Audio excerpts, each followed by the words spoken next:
Parler d'endométriose à l'entourage, je crois que c'est une nécessité parce que, on ne peut pas vivre seul avec cette maladie. C'est pesant, déjà physiquement, donc on a besoin d'un minimum de soutien et la seule chose qu'on peut faire pour avoir ce soutien, c'est d'en parler. C'est le premier pas vers tout, en fait, la parole.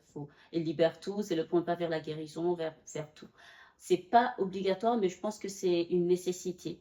Et si on n'arrive pas à le dire, ben on peut l'écrire, hein. Sinon on envoie un message sur les réseaux ou un texto ou on laisse un petit mot. Quand on n'arrive pas à le dire verbalement, on peut l'écrire.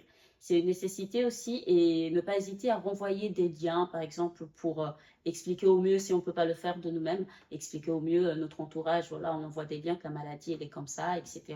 Parce qu'on n'a pas forcément les mots justes pour leur faire comprendre.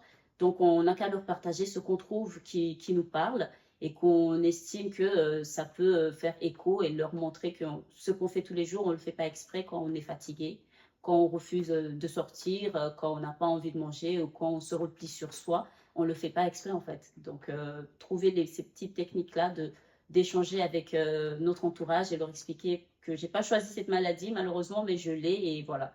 Pas une obligation, mais vraiment une nécessité, selon moi.